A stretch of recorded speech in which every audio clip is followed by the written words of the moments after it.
Hey team, so or everyone, this is a quick training on how to use the offer breakdown calculator. So what this is that a lot of people when they go and create an offer, especially CEOs and whatnot, you know, what people run into is they don't know how to price their offer, right? They don't know how to figure out or justify why they're charging a particular price. Okay. So that's what this is for. So what this has, and it's pretty self-explanatory. You can change the percentage breakdowns. Like what this is a budget for what percentage of your costs are going to go to closing sales, marketing, account management, project management, and people doing the work, right? And based on the people, again, this is for someone that has a small team. It's you and another person, and you may have some sales or some marketing or an account manager or a project manager in the mix as well. So you need to figure out what everybody's going to get paid for your offer, right? And since you're the owner, the way I work is I'm the owner of my own business, but I tend to be the one that executes as well as the person that I work with. So the way this kind of works out is you have what the person doing the execution, the building, does for a living, right? Or I'm sorry, how much money they want to make, right, is kind of the key thing. So that's these two values right here. So here you can see, okay, this person wants to make $10,000 a month, right, for this deal or for in general, right? And so if you make $10,000, let's say you wanted to make $10,000, how much would you have to sell this offer at, right? Well, it'd be 50,000, right? Um, and then you got to say, well, hey, and how would you find this 50,000? Well, it's real easy. It's let's say you had 100,000, you tried 100,000, and this is the excess profit. So if these numbers are bigger than zero, then you're charging too much, right? You don't need to charge that much. You want to get this number as small as possible. So what you do is you put your price in and their price in, and you need to get one of these numbers to be zero and the other one to be greater than or equal to zero. So it's a little complicated. So what I would do is, okay, 100,000 is too much. Let's try 90,000, right? That's way too much.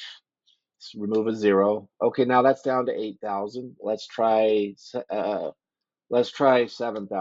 70,000. See if that. Okay, we're down to 4,000. Let's try 60,000 or 60,000. Okay, that's 2,000. We're almost there. Let's try 50,000, and it's zero. So that would be the minimum price. So then whatever your offer is it something that you can justify charging $50,000, right? For a deal. I'm assuming it's a bespoke type thing where this is your job for a month or for 3 months. Is this enough? This is like you got to make this deal this month, and that's how much money you're going to get this month, right? If not, then well, you got to increase the value of your offer. It's not worth it. Something's off, right? Or you need to figure out how many more clients you can do, right? So ultimately, this is your desired amount, minimum desired amount for this job and what it's worth to you. And this has to be the cost, right? You're going to have to pay the salesperson $10,000. Marketing is going to cost 10,000, right? The person doing the account management's going to need 5,000 and the project management's 5,000. Now, if you're doing and then the person doing the execution needs 10,000. Why would they need 10,000? Well, they might have costs of their own. They might have VAs, EAs, things like that, or that's just what it's worth to them, right? So that's what it looks like. Let me show you what this looks like if you have different numbers. So let's say that, look, I can do two of these clients in a month. So maybe I don't need like $10,000 right off. Let me say that my expected profit is say $4,000 for this offer. That's how much I'm going to charge for doing the execution. I could do two of those. So that's 8 grand. That's good enough for me. Let's say this is not Spence's. This is a person I work with, but enter desired amount. Um, let's just say that for this person, because they have to hire people, it's 11,000, right? They need at least that to run this, to do this execution, right? So now we see that there's minus here. That's my business partner. This is not going to cut it, right? This cost is too little. So let's try moving this up to 5,500, right? And if we do that, we get to zero. Okay. So again, you would just sort of take this number. Anywhere you see a black little checkbox or a little corner, that's where you enter my numbers, right? Anywhere that you don't see that, it's automatically calculated, including here. So the only places really are that you have to enter a number are these two areas, because you see the black check boxes, and this area right here to figure out what the minimum cost is. So whatever offer I do, right? If I want to work with Spence on this offer, right, and my minimum is 4,000 and his is 11,000, I'm not saying that that's the case. I'm just saying for him it is, right? Then I need to uh, dial this down. Now I'm going to get right um, an excess of $7,000 if this goes right, right?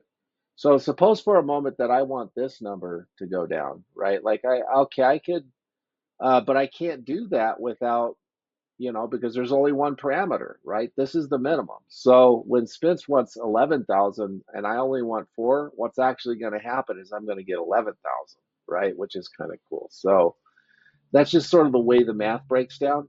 Um, Again, if I were to reduce this, because we split everything evenly, right?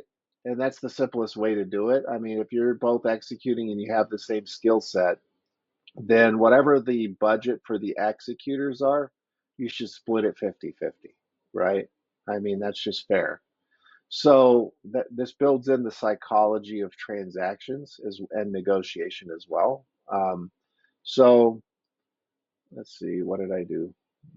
This one plus that one. Okay. Um, this payment received, you enter that value once you pay. This is how much you over here you have to pay the sales, and then this is the amount that you actually paid, right? Like $11,000 was paid to sales. As soon as the salesperson is confirmed that they've received that 11,000, you put it in here, right?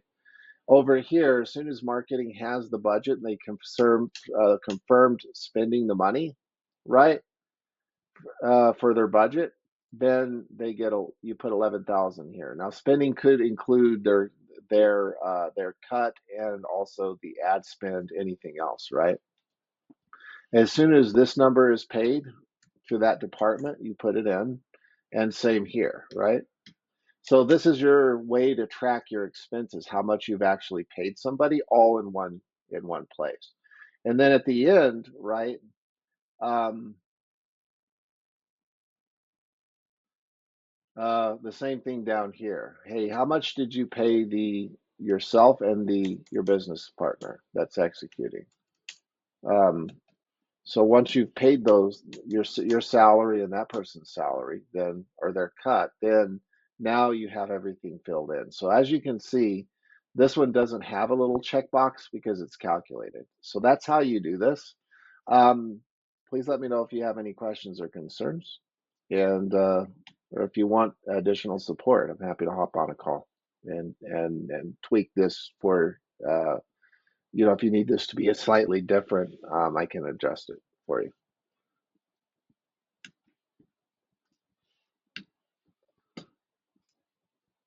All right.